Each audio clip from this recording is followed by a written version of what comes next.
So loads of people watched it and they all love it. Can you frame Department Q for those who haven't yet watched it, please? No spoilers. Okay, so essentially it's based on a set of Scandi novels from Jussi Adler-Olsen, of which there are about 10 books. Scandi. And it's quite Scandi. Although he's Scott Frank is the star of our show, who wrote, if you don't know the name, he's been one of the best screenwriters in Hollywood for the last 30 years. He's now started directing. Queen's Gambit was one of his very big calling cards. And he's a genius, and he transposed it from Copenhagen to Edinburgh. It's set in the police department there. Money isn't great. The crime figures are spiralling. So the higher-ups decide they're going to have a cold case department. They put my character, DCI Carl Mork, in charge of it. He's a total wreck of a man. He's a brilliant detective. He's a terrible colleague. He's very irascible. He also has an extraordinary home life. And they come across a case. Someone disappeared 4 years ago, and then you're off to the races. Round of applause for that. Come on, how great was that? That's all the heavy lifting. Thank you very much, Matthew Goode. It was lovely to be here. Oh my gosh, that was so good, so good. So I've written down 2 columns of questions, and you can pick from either column. Okay. Well, you can pick either column because the headlines are column number 1 is "Oh Matthew, you're so watchable, aren't you?" Right. Oh lordy. Or column number 2 is "Well, this series certainly doesn't hang around." Which would you like? I'll go for the second one. I knew you were going to go for the second one. Do you want me to go for the first one? I don't really care. To be honest, I haven't got any columns or anything. Okay. I just thought that because immediately you came on the screen and thought, "Oh, you are so watchable, aren't you?" And then after the first 5 minutes, I thought, "Oh, this series doesn't hang around, does it?" So they were both my sort of colliding thoughts. Oh, okay. Well, I mean, listen, it does. We have to set the world up so that there is an element to, the first episode. It's quite sort of slow burn, and it is based on what it really looks at one. I don't think it is a slow burn. Do you don't think it's a slow burn? No. Oh, okay. Well, then you're going to be in for a treat as it picks up. Well, no, I've seen. Well, you know what I've seen. Well, yes, but you did it a way that not many people normally do. Well, not many people have to do this for a living every morning, but no, it's great, man. There are so many different arcs to what's going on, and you can pick your favourite bit, and one arc changes from obviously one episode to the next, and twists and turns. Oh my gosh, yeah. And then I didn't realise the timeline was going to jump around when it jumps around. Yeah, I don't want to give too much away, but especially to do with I can't even.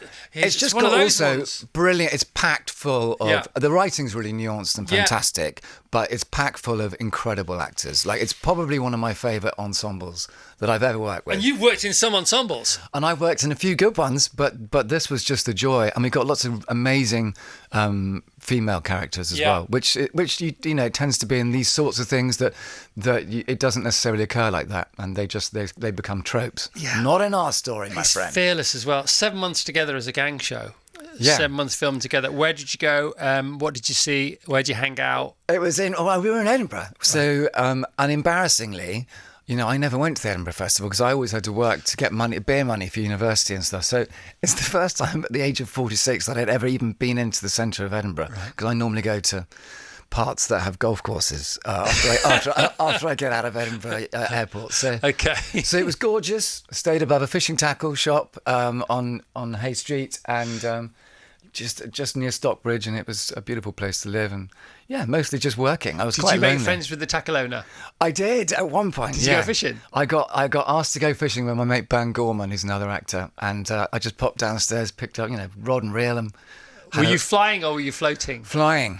Were you salmon presenting the fly to the water? Yeah, but not very well. It's not easy. Basically presenting a fly to the water all day, getting wet, and then drinking in the evening. That's my kind of fishing. Enough. Yeah, it's great. And no fish were harmed in the making of that fish were afternoon even out. seen. Did you go golfing? No, because I had a gammy knee. Did you? Did. That can help. Yeah, well, it can, but not when it's on your front knee. No, it helped me lock my left knee because I collapsed a bit. Right, let's get back. We'll get on to golf in a moment. We'll get on to golf in a moment. So this, for me, we were having a NutriBullet of for people who haven't seen it, right? How can we? What flavours? What ingredients can we suggest that's in there? I said I'm going for a bit of slow horses. Oh, okay, you're doing it that way. I'm going for a bit of Chernobyl. Ooh. In there, from a stylistic point of view. Yeah, no, nice. Then I'm going for Cagney and Lacey. Because why not? Why not? I used to love that as a kid. Yeah. And then I'm going for Shoestring. Do you remember Shoestring? No, I don't remember. Oh, that. you got. I thought you might be just about old enough to remember Shoestring. I'm thrilled I'm not. Have a look at. Yeah, I'm not. Check out Shoestring. Okay. Jane, what did you say? You said, sorry, House. Oh, a bit of House. Okay. Bit of House in there. Are you recognising any of this kind of stuff? Yeah. I mean, I think that's brilliant. I mean, I think if you throw in a bit of, I'll throw in just like Scott's kind of like a second coming of Sidney Lumet. Yes. So I think that's what I would throw into the thing. What about Sherlock Holmes and Dr. Watson? You know what? All of that stuff, because it's. But I would say that my character isn't, and none of us are. We're very methodical. We're not geniuses. Yeah. You know what I mean? And it's a real. I mean, I've known some people who worked on the Murder Squad for some time, and you know what? That is a tough job. And so this is a love letter to their mental health, essentially. But I think your Dr. Watson, he's a bit of a genius. Who Yes. is your Dr. Watson? Oh, that's a good question. Yes. Well, I do love Jude Law. I mean, he's a very, very nice man. However, I've never worked with him. No. I've got nothing bad to say about him. He's a wonderful man to go for a drink with. My Sherlock would be the original. You know, No, you're Dr. Watson in this. Oh, my Dr. Watson in this. I've got several. But Jamie Sivers. Yeah. Gives me the shivers. Yeah, I suppose you do have a couple, don't you? Yeah. I'm talking about the guy who plays the Syrian refugee. Oh, and well, I mean, Alexei is brilliant as Akram. Yeah. Yeah. So what can we say about his character without spoiling? You can say several things about him. He's the head of the IT department. He's a refugee. He's come over from Syria. He's a reluctant head of the IT department. He's a dark horse, my friend. Because he is a genius. Yeah, well, we don't know that yet. Oh, sorry. We're only just introducing he these might characters. be a genius. We're hoping to do more than one. I think he's a genius. This is so funny. But basically, he's smart. He's calm. He's a great foil to my character. And he dresses like a geography teacher, but there's a possibility he might be Batman. Yeah, good. Essentially. I did mention Starsky and Hutch before. I don't know why. I think I panicked. But then I remember you did. There is a red car. There is a red cop car in there, but an aubergine Sierra. Is it aubergine? Yeah, kind of. All right. So how was that? I've always wanted a car from a show. Not this one, I'm telling you now. I mean, they were great. It was a great selection because he's not meant to have a great car. It's meant to be one they've just given him that's from a cheap pool car. And the brakes didn't work. We had one that was automatic and one was stick. And they both had the worst brakes. And sometimes we would turn the car off. There were two of those cars? Yeah, two of them. And I mean, they're however many years old, 30 years old. But sometimes we'd get out and I'd turn it off and I'd be walking away and then the engine would go back on again. Gosh. Terrifying. But perfect for my character. Ramshackled. Your character, does he love to be hated or does he... What is his perspective on how people respond to him? He doesn't care that much. Does he really not care? I mean, I think he's downtrodden. He's been on the Murder Squad for 15 years. He's been through a horrible divorce, which has sort of trapped him in Scotland. He's got the most extraordinary home life, living with, a maniac Indian who's still in university at the age of sort of 45. He's the lodger. Yeah, the lodger. And then we also have a stepson as well. So yeah, that's his dynamic. It's work and that, and it's. Okay, and they have a music off, don't they? They just turn the opposite ends of the music spectra up as loud as possible to drown each other out. Yes, the that's stepson right. and the lodger. So it's not a particularly relaxing environment for him. The lodger's going for operatic shenanigans, that's and right. the other guy's Highbrow. going for a shoot-'em-up trans... I don't know, soundtrack to whatever game he's playing whilst wearing whatever mask he's wearing. Drill music, I think. Is that what it's called? Yeah, some of it's you drill. know all this stuff. I don't know any of this stuff. I don't. Yeah, I'm a huge drill music. fan. What is it? Jane, what do you know about drill music? It sort of comes from sort of ganglang, a bit like Stormzy sort of started in that sort of world, didn't he? Sort of that kind of stuff. It's stuff that young kids listen to and listen to very loudly. Very loudly. Yeah. Out of all the gang shows that you've done, and you've done a few now, haven't you? Gang? The gang shows, an ensemble piece. Oh, sorry, yeah. That's what I always call them gang shows. Is that not what they're referred to as? I don't know. It's when you get a great gang of people who are all... There is a star, you are the star of this, but everybody's so good in it, it doesn't really matter. Yeah, and you get the vibe that everybody... That's a deal that's done on set, and so therefore it comes across as one energy. It depends. We had a good one on The Offer, which was good, and that was during the pandemic. Can we start with The Crown and with Downton, then we'll get to The Offer? Oh, okay. All right. Oh, Crown was great. I mean, I wasn't actually hugely involved in it. Yeah, but you were part of the gang. I was part of the gang. Yeah. And I love Vanessa so much. She's such fun to work with. And that's the whole thing, isn't it? Because you can come in and out of those things. Yeah, you just sort of, it's sort of like slightly nerve-wracking. You're kind of going, oh, blimey, this thing's taking off, and there's 50 characters. And then but luckily, I just worked mostly with Vanessa and Ben Karen, our brilliant director on The Crown. All right. And, you just nip in, try and have fun. Yes, so you're not... I wanted to describe you. You're a supporting actor there. You're a visiting actor. You're going to have all the fun. You have some responsibility, but you are definitely a day tripper as opposed to, an on-site sort of red coat, if you like. But then you go to Downton, and you're in Downton, and you are part of the gang. That was great. Part of the gang. I mean, I did 4 episodes, Chris. I mean, 5 episodes. It doesn't matter. And then you more so, and then you come to something like this, and it's not all on your shoulders, but it sort of is as well. Yeah. So that's different. It is a bit different, but I mean, I've done leads and stuff in films in the past. Yeah, and whatever. But not like maybe what could be 5 years worth of, depending on what happens. You know? Yeah, that's above my pay grade. But yeah, that's true. So we're hoping that people like it, and we won't find out for a month or so because it's worldwide viewing figures, or however that works. I don't know. Yeah. And we're hoping that Scott wants to do it. We all want to do it. Yeah. And if the audience want it, then, that'll have been Shangri-La. Well, from what we're seeing, and we didn't ask people what they thought of it. I just started talking about the fact you're in it and I've seen it. And then we just got loads of WhatsApps and everybody loves it. I mean, loved it. Oh, great. And I think everybody but one person... What? Go on. No, it's always nice when the person who doesn't like it writes in. No, I was going to say that. You're such an actor. I was going to say one person's watched all 9. Oh, okay. Everybody loved it, but you're such an actor going, oh, it's the one person who's like, no, the only one person just didn't watch all 9. They watched like 7, so everybody loved it. Listen, that's why I'm not on social media, but I'm sure that some people will, let you people know that they don't like it, and that's okay.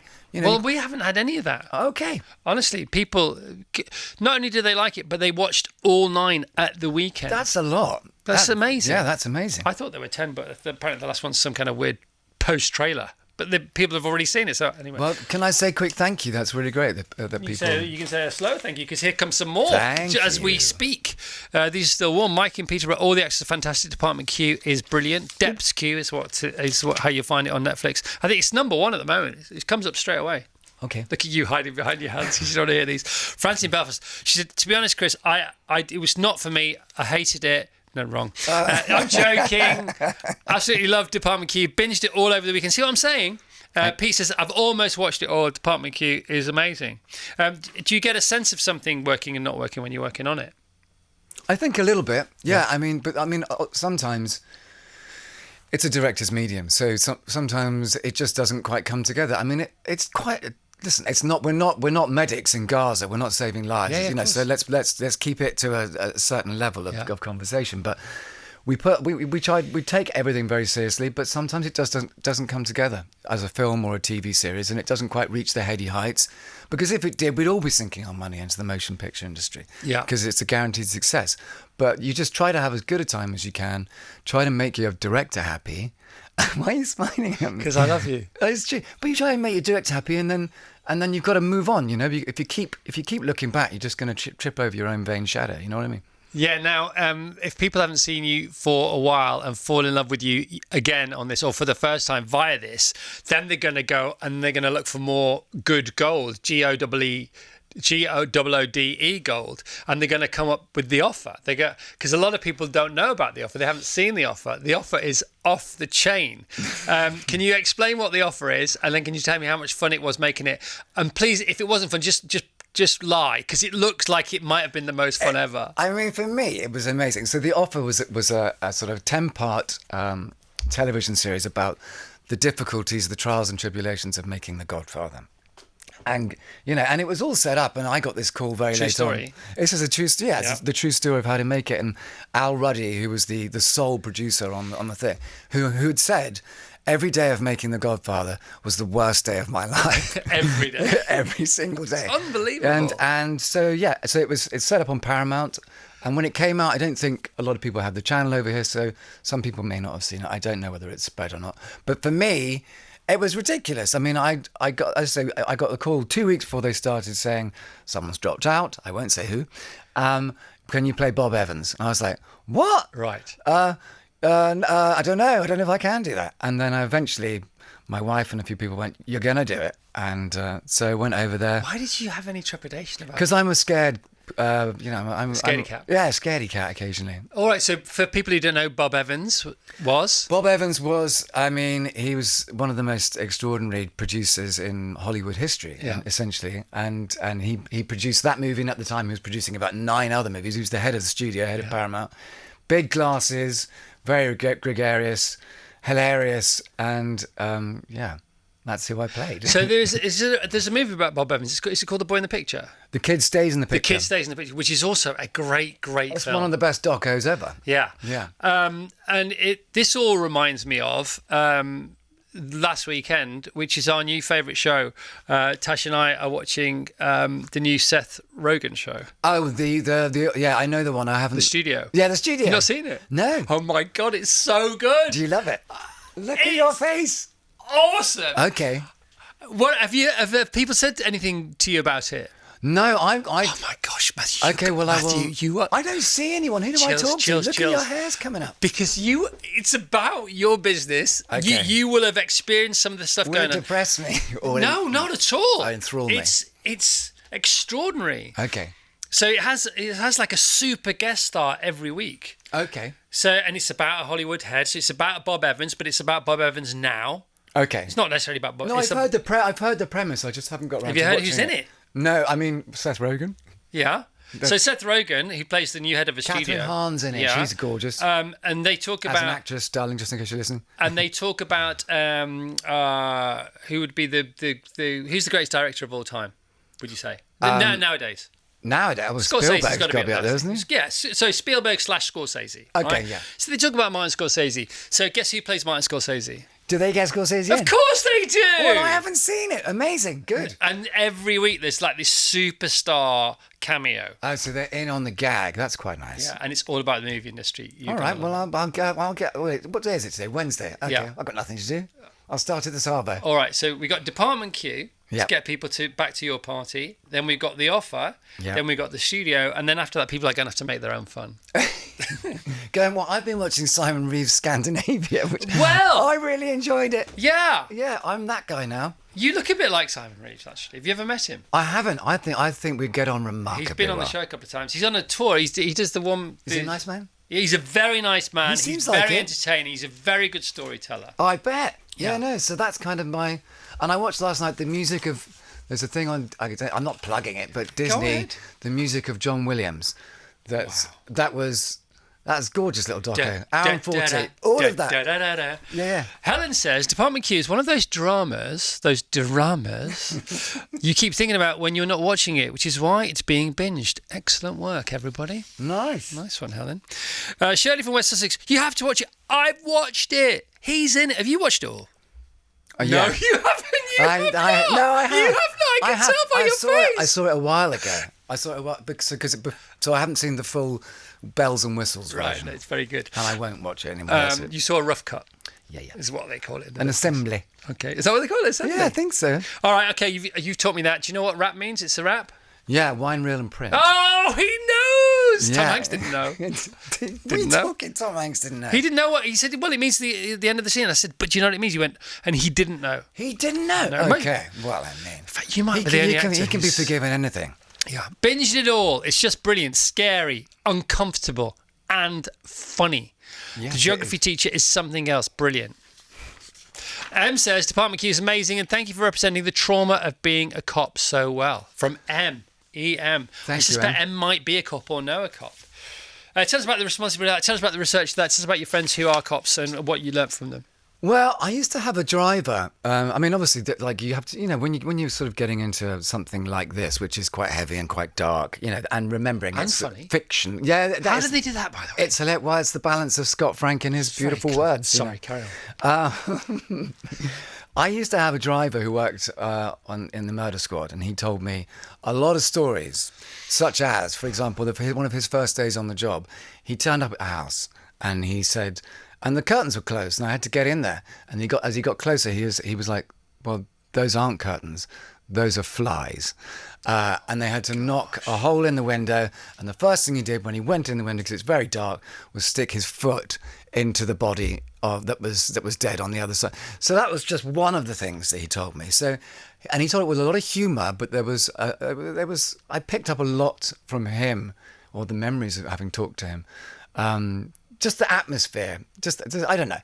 And then there was PTSD for me to investigate and all sorts of other things. But and I won't bother getting into it because it'll just get quite boring. But yeah, so you do all that work and then you just turn up and play with the other actors who've done their homework. Because if you haven't done your homework with Scott, he'll often go, "Well, we've got this location. Let's just flip to filming. We've got 2 hours. Let's film something in episode 6." And you go, "Okay, well, you're going to have to show me those sides." Yeah. Anyway, it was a treat. We were talking about Anthony Hopkins the other day. Yes, about the fact love that him. Do you know him? After I last saw you, I went and did a film with him. Did you actually? Yeah. So did he tell you the story? Oh, did you already know about the fact that every time he gets a script, he reads it 250 times all the way through and then just goes and plays? He said, I read every script 250 times exactly, and then I go and play. Yeah. I didn't know his 250 reading, but we've been in touch a little bit before we started filming, and he would send me his versions of scripts with all his markings out and blah, blah, blah. Gosh. So I was like, oh my Lord, the detail's amazing. And he did some rewrites on it, which the director was very happy with. And so yeah, but I had him, because it's Anthony Hopkins. And so I got to Ireland where we filmed it, and I had him, it was just me and him for 3.5 weeks, and we knocked out half the film. What did you learn from the great man? Just that, you can be that much of a genius and humble and warm and brilliant, but that actually I'm all right too. Yeah. That's what he gave me. He gave me the confidence to two-way street, to trust myself a little bit. But that doesn't last very long, and then you start your next job and you're like, oh God, I don't. Of course it doesn't. No. Otherwise you wouldn't be any good. And I bet he feels the same way. He sent some very nice messages about Department Q because he's the biggest TV watcher ever. Wow. I was shocked. He still lives in America, doesn't he? Yeah, I think he's got a couple of places, but his place burnt down during the fires. I heard that. Yeah. I heard that. But he says he's fine. Good. And he's loving Department Q. So it took you 7 months to make the first series. I sound like such an idiot. I'm sorry. You're so self-effacing. Yeah. 7 months to make. Yeah, when do you find out whether you're going to spend another 7 months with your pals, presumably again in Scotland? Well, it's going to take a ways to write, and Scott's got something else on, so it'll probably be a gap of at least a year. My gosh. And that's how you act this role, isn't it? Even when you're at the top of your game, that this is the way it is. Yeah, I mean, I've just had a year off. I haven't worked since I did my last day on Department Q. Not partly by I needed a couple of months off after it, I promise you. And then I keep choosing projects that keep going down. Like Fun, it's a very strange time at the moment for streaming and all these sorts of things. Isn't it interesting? Because the studios have never been busier. Yeah. But also less predictable than ever before. Yeah, and the knock-on effect of writer's strike and, tax breaks going down. So there's various things. I certainly can't complain, but it's just my wife wants me out of the house. I mean, it's it's great to have me home and everything, but then I start to stew. I mean, effectively, I'm not meant to. I'm lucky enough to be involved a lot making stories, and that's kind of what and if I'm not doing that and I'm not playing golf, then what the hell am I? Our dog has lost weight. What the heck am I supposed to do with my life? I basically every day I wake up. The only people I ever see are Charlie and Coral. Okay, it's the third or fourth time you've mentioned golf. So quickly, what's going on with the golf? How is your game? Bad meniscus in my left knee, right? And I don't know if I'll ever be able to solve it. Did you watch Rory? I was in tears. I couldn't believe the Masters. Yeah. I was online with about 3 other mates, and we were just up and down and up and down. And Justin Rose, the most magnanimous runner-up of all time, maybe? He's a great man. Do you know him? No, I've met him. Have you played with him? No, never played with him. You play with him? Yeah, I have actually. Have you? He's gorgeous, isn't he? He's always been like that. Yeah. Yeah. Just a really, really, such a smooth swing, and he hits it further than you think. Yeah, he does. Yeah, he does. That was strangely for being a pro. It's lovely to see you again. You too, man. You're looking amazing. So are you. Are you still not drinking? Second birthday yesterday. Second sober birthday. Second sober birthday. Yeah. Well, let me know, it's paying off. I can't do it yet. Especially after a year off work. There's no chance. What's in that mug? I need to check. We're calling it black coffee. I thought there was a fishy smell in here. Can we hear it from Matthew Goode, please, if you don't mind? Matthew Goode and his brilliant friends, both in front of the camera and behind the camera, on set, off set, all the drivers, all the riggers, everybody are brilliant in Department Q. It's on Netflix now. Thank you, Matthew. Thank you so much. You're amazing. I don't think I mentioned any of them, their names. I should have done. Doesn't matter. Don't worry about it. Okay. Kelly MacDonald, Chloe Perry. Kate Dickie. Yeah. Jamie Severs. Leah Gives me Byrne. shivers. Mark Bonner. Shirley Henderson. Yeah, Shenderson, yes. Shenderson, sorry. I love her. Thank you.